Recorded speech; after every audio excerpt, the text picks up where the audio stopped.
Start करते हैं Markovnikov rule. देखिए, मार्कोनिकॉफ रूल की डेफिनेशन मैंने लिख रखी है। इसमें कहा जाता है कि negative part of the reagent attack on that carbon of multiple bond, carbon double bond carbon and carbon triple bond carbon. Actually ये एल्कीन एंड एल्काइन में ही देखा जाता है। विच have less number of hydrogen atom. अगर मान लीजिए hydrogen atom ना हो, ड्यूटेरियम एटम हो, तो भी यही रूल लगेगा। तो ये तो बोला जाता है तब जब आपको अनसिमेट्रिकल एल्कीन मिल रहा है या ऐसा एल्कीन मिल रहा है जिसमें एल्कीन या एल्काइन जिसमें कि कार्बन पर हाइड्रोजन की संख्या अलग अलग है। लेकिन अगर अलग अलग नहीं है या स्टेबिलिटी के और कोई कारण है, तो तब आपको जो है ये डेफिनीशन को छोड़ के दूसरी वाली डेफिनीशन अप्लाई करनी पड़ेगी। और उसमें कहा जाता है कि attack of electrophile takes place in such a way that most stable carbocation in that condition. मैं ये नहीं कह रहा हूँ कि मोस्ट स्टेबल कार्बोकेटाइन बना दें, उस सिचुएशन में जो सबसे स्टेबल कार्बोकेटाइन हो सकता है वो वाला कार्बोकेटाइन बनाएं। ठीक है, इसी को मार्कोनिकॉफ रूल कहा जाता है। तो अब जैसे मान लीजिए कि आपके पास कोई कंपाउंड है,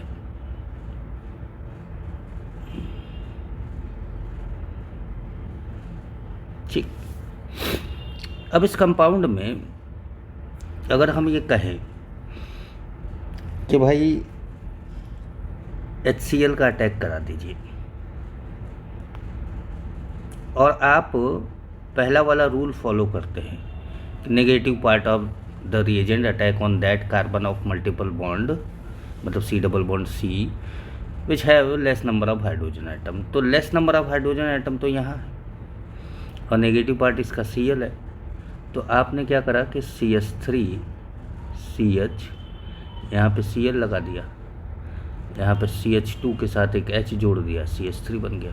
ठीक। लेकिन अगर ऐसा ना हो और आपको एक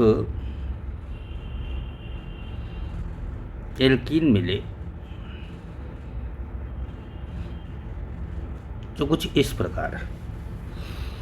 अब इस एल्कीन में आप बताइए कि कहीं पर भी दोनों कार्बन आप चेक कर लीजिए, ये वाला भी, दोनों में से हाइड्रोजन दोनों पास बराबर है। इस सिचुएशन में क्या किया जाए? तो इस सिचुएशन में आपको ये वाला डेफिनेशन अपनाना पड़ेगा कि attack of electrophile takes place in such a way that most stable carbocation in that condition will form. तो ये कैसे होगा, क्या आइए देखते हैं। तो पहले तो इसमें बोला गया कि अटैक ऑफ इलेक्ट्रोफाइल। तो जब आप इलेक्ट्रोफाइल का अटैक कराएंगे H+ का, तो ये स्लो स्टेप होगा। अच्छा, स्लो स्टेप जो होगा वही RDS होगा, मतलब रेट डिटरमाइनिंग स्टेप होगा। ठीक है। अब इसके अंदर आप बॉन्ड को ऐसे भी तोड़ सकते हैं और बॉन्ड को ऐसे भी तोड़ सकते हैं। आप दोनों में से दोनों तरफ तोड़ेंगे पहले, और दोनों तरफ तोड़कर दो तरह का कार्बोकेटाइन बनाएंगे। तो चलिए मान लीजिए जैसे मैंने पहली कंडीशन में इधर तोड़ दिया और मैंने पहला कार्बोकेटाइन बनाया NH2CH, और इधर H लग गया CH2CH3, ये आ गया प्लस। ठीक है।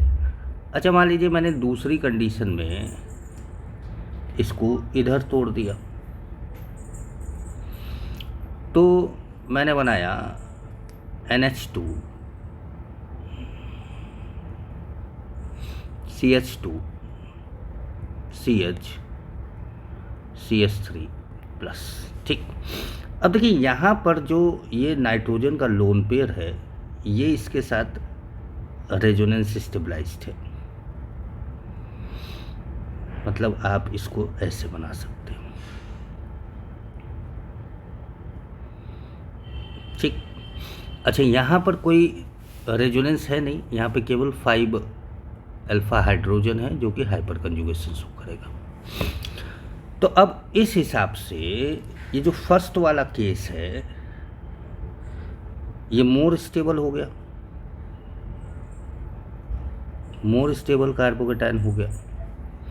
तो जब ये मोर स्टेबल कार्बोकेटायन हो गया तो आपका जो Cl- का अटैक है वो इसी कार्बोकेटायन पर होगा। ठीक। अब Cl- का अटैक क्या होता है, फास्ट होगा। तो आपका जो प्रोडक्ट बनेगा वो ये बनेगा। तो देखिए, जब ऐसा लगे आपको कि दोनों तरफ तो हाइड्रोजन बराबर है, क्या करें, तो उस सिचुएशन में आप इस रूल को फॉलो करें। Attack of electrophile takes place in such a way that most stable carbocation in that condition will formed. ठीक। और मैं तो ये कहूँगा कि आप इसी रूल को हमेशा ही फॉलो करें, ज़्यादा अच्छा रहेगा। ठीक है, क्योंकि मार्कोनिकॉफ, एंटी मार्कोनिकॉफ जो बच्चे समझते हैं वो बोला जाता है कि अनसिमेट्रिकल एल्कीन में होता है। अनसिमेट्रिकल एल्कीन का मतलब एल्कीन को 2 बराबर भागों में बांटो, जैसे अगर ऐसे करके 2 बराबर भागों में बांटो तो दोनों भाग सेम ना हो तब मार्कोनिकॉफ, एंटी मार्कोनिकॉफ दिखेगा, वरना नहीं दिखेगा। पर हमने जो ये NH2 और CH3 लिया था ये भी तो अनसिमेट्रिकल है, दोनों बराबर भागों में नहीं बट रहा है। ठीक है, तो ये था आपका मार्कोनिकॉफ रूल। मुझे लगता है आप लोगों को समझ में आया होगा। ठीक है, अगली वीडियो में एंटी मार्कोनिकॉफ के बारे में बात करेंगे। चैनल को सब्सक्राइब जरूर करिएगा बच्चों, सपोर्ट की बहुत ज़रूरत है।